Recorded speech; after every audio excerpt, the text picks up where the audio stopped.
Hey guys, Kevin Ansari from Mad Men, Season 7, Episode 10, The Forecast, and this was another great episode. I'm really enjoying this half of the season, definitely. And one of the things I like about the season, that not a lot's happening, but it's just really, there are a lot of really big moments that I really am enjoying, and while a lot's not happening, there are some pretty big things happening, which I definitely really enjoyed.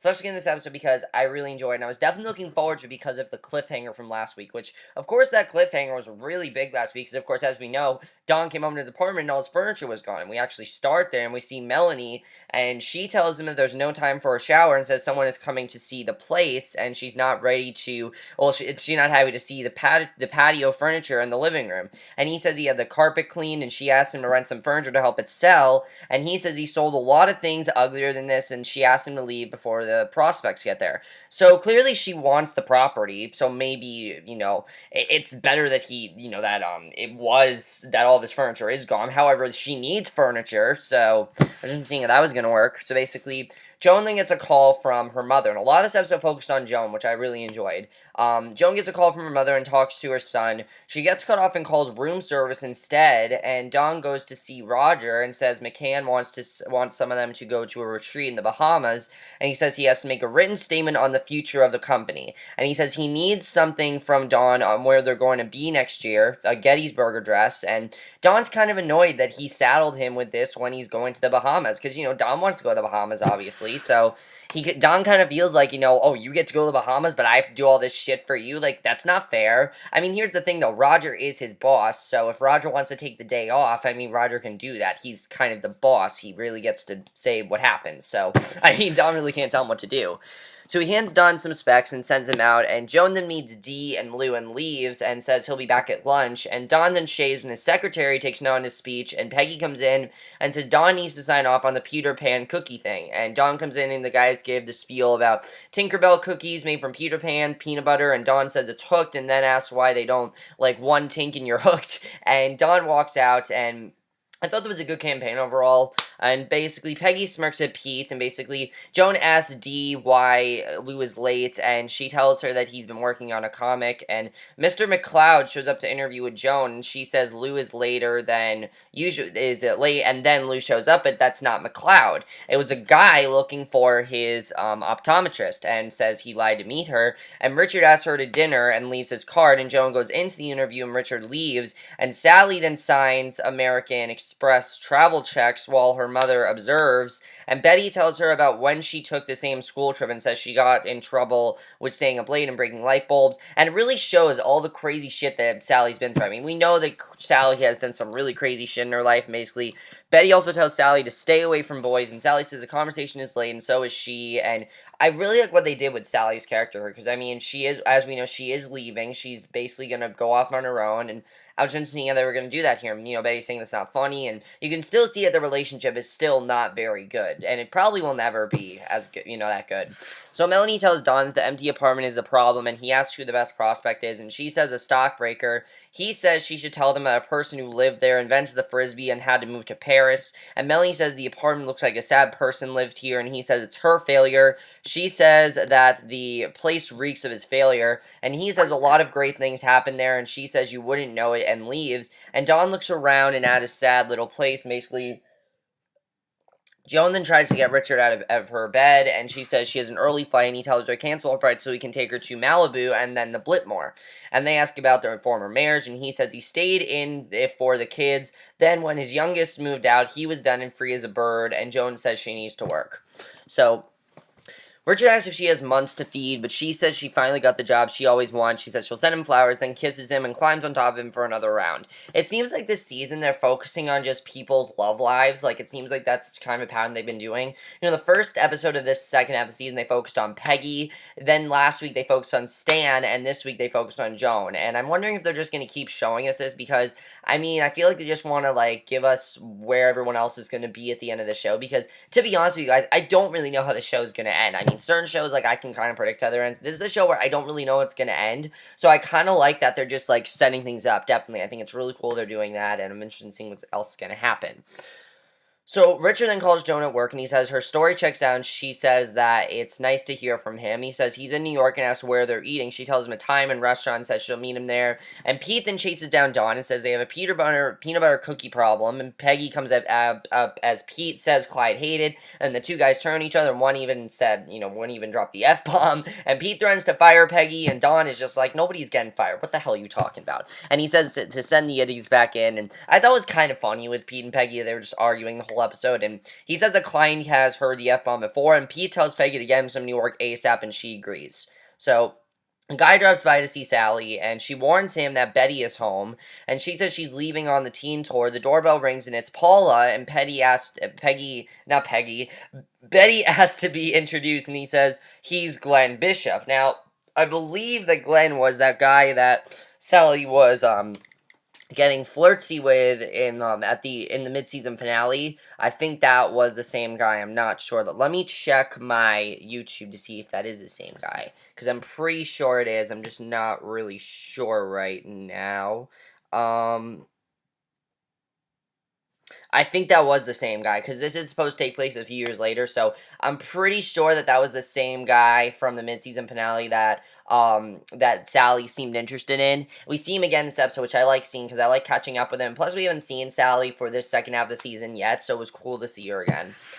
So she didn't even recognize him, though, and is surprised to hear that he's actually 18. She thought he was a lot younger, and he came to invite Sally to Playland, and he tells Bay she looks the same and asks about his school. She says she's going back to college herself, and Sally's annoying and asks her mom for some actual money. Betty sends Sally to get her pocketbook, and Paula comes back and puts her hand on his arm, and Betty offers him a beer, but Sally pushes for them to go. Paula asks Sally if she has any grass, and Sally says they can get some there.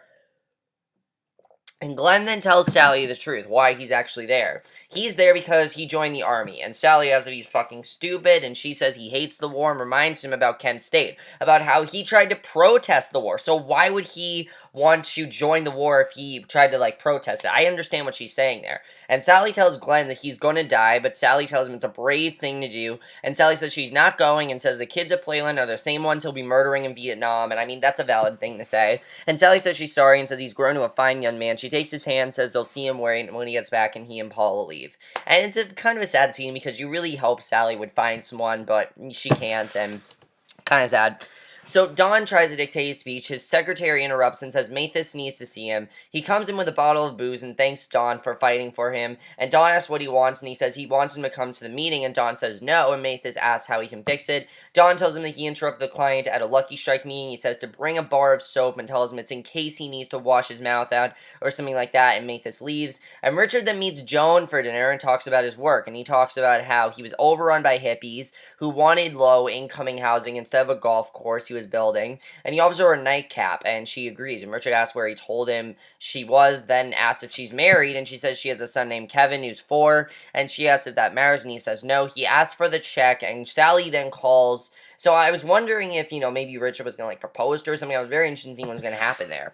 So Sally calls Glenn, but can't reach him and is upset because she wants to say goodbye. She cries and makes his mom cry, and Richard then takes Joan back to his hotel and kisses her, walks her to the bed. She says she needs to call home and let them know she'll be late. He offers her a drink while she makes her call, or she calls her sister, and asks if she can stay late, and she complains about staying late, and basically Maureen is fussing. She says Kevin had troubles going to sleep and says she'll check on him. Richard asks if she needs to go, and she says she has until midnight. She tells Richard she wasn't going to spend the night no matter what. Richard says he doesn't like this, and he says he loved kids and already raised his. He says he's done with that part of his life, and Joan says he's being presumptuous, and she calls him a disappointment. Richard says she can't travel anywhere with him, and she says that's right and stands to leave. And after she leaves, Richard looks kind of tormented. He kind of feels like things just got ruined. So I kind of feel bad for Richard. I mean, he was trying to make it past her, but it really didn't work. So Dawn is flipping through magazines when Peggy comes in. She says that Ted told her to fill out her own performance review. She says she's tired of this, and Dawn says to start with that. And I think that's good advice overall. She says she wants her performance review and says she's had quite a great year. And basically, she sits and Dawn asks what she sees for the future. He's picking her brain for the speech because he doesn't really know what to write for the speech. So he's thinking that maybe having this conversation with her and picking her brain a little bit might give him some inspiration for what to actually say in this speech. And basically, she says she wants to be the first female creative director at the agency. And that's something that she wants to take over the agency. That's something that Peggy's always wanted. And he asks what's next. If you remember, at the end of season 6, they kind of set it up where it seemed like Peggy was going to take over that position when Dawn got fired. That's what seemed like what was going to happen. But then, of course, I can't remember his name. Harry came into the mix and fucked everything up, so that didn't work. And basically, she says she wants to land a big account and create a catchphrase. I'm kind of wondering if we're setting up possibly Peggy taking over. I mean, I could definitely see that happening. She is our second main character after all, and we are really supposed to root for her, so I could definitely see Peggy getting that position. If that's true, I think it's really interesting.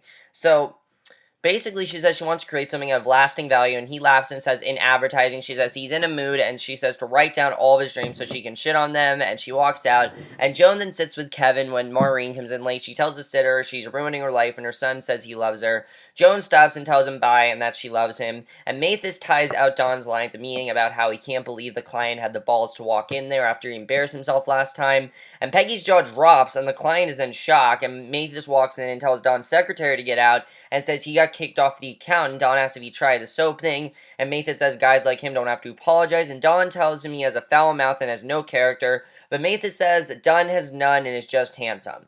So, Don says to take some accountability and then fires him, and Mathis says he knew he shouldn't apologize and storms out. His secretary then comes back in, and Don sits down on his couch. Joan gets a call that Jim McLeod is there to see her. It's not, it's actually Richard, and I knew that Richard wasn't going to give up. I knew that there was going to be something else with Richard, and basically she asks why he's there because, she doesn't really want anything to do with him, and basically he has flowers and says he's a heel. She takes the flowers, says he's sending her son away. She says he told her to choose between him and her son. He says he wants to be part of her life and her son's. She says she's been twice divorced and lives with her mother. He asks where she lives, and she says 12th Street. He says he's going to buy a nice place near the park and says they'll all visit. Joan says they'll see, and Richard asks if he can call her, and she says okay. And I'm interested in seeing if that's actually going to work out. So Glenn shows up to see Betty, and he says Loretta let him in on her way out. She says Sally isn't there, and Glenn says he knows. And we see that Glenn's not actually very interested in Sally. In fact, he's more interested in Betty, and he asks for a drink, and she gives him a beer. She asks if he wants to sip it. He says no. He says they have beer in Vietnam. She says she's heard they have all the comforts of home, and he says his mom and Sally are mad, but she's not. And Betty says she's worried too, but hopes he'll be safe. He says he knows something can happen, but he says he feels safe because he knows she's his, and he pulls her close, and she tells him to stop and says she's married, and she steps back when he tries to kiss her. He says he's sorry. She says she understands, but Glenn says she doesn't, and he says this is all he's thought about, and says she knows him and the man he can be. And Betty asks him if he did this for her, and says she couldn't live with herself.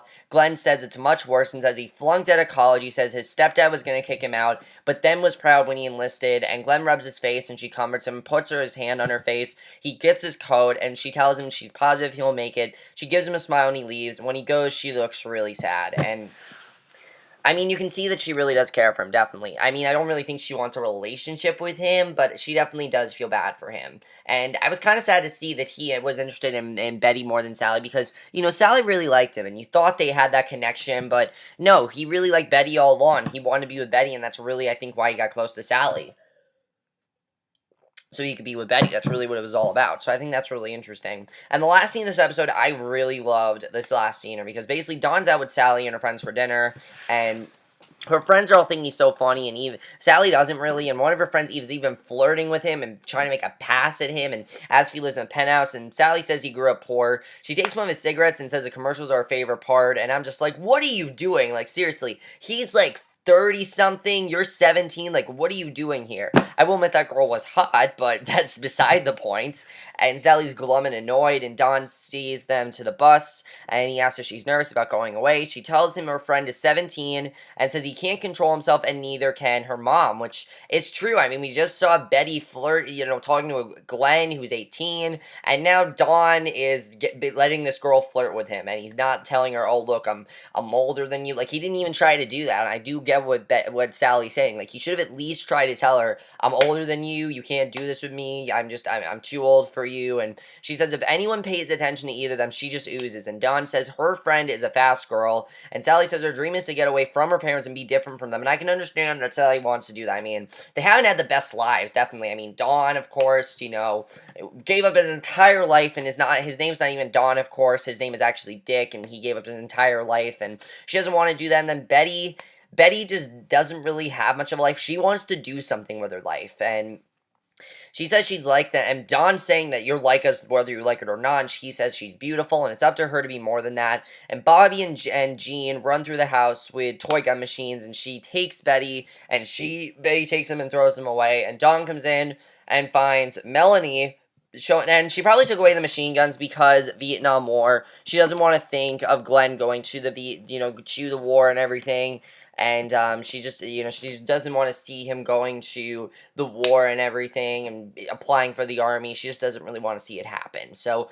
Dawn comes in and finds Melody showing his place. She pulls him into the hall and says she did it and doesn't know how. She says she got the asking price and now they have to find a place for him. She shuts the door on him so he's stuck in the hall, looks around the hallway, the place he bought with Megan, and the question is, where's Dawn going? Because we don't know where he's going, and that's basically how the episode ends. So a lot of characters are now very lost, and I like the way this episode show that, definitely. I mean, Don's really lost. He doesn't really know where to go, but I definitely think you should listen to Sally, because Sally does have a point. He does flirt with a lot of women, and he needs to focus on one woman. I mean, what happened to, that waitress he was flirting with? What happened to her? Like, why wasn't she in this episode? I don't understand what happened to her. It just seems like Dawn just moves on to women very fast. It seems like he does that. Now, of course, he doesn't know that Marie is the one that put his house up got all the furniture out of his house. So is he going to find this out? I don't know how he's going to react to this if he does.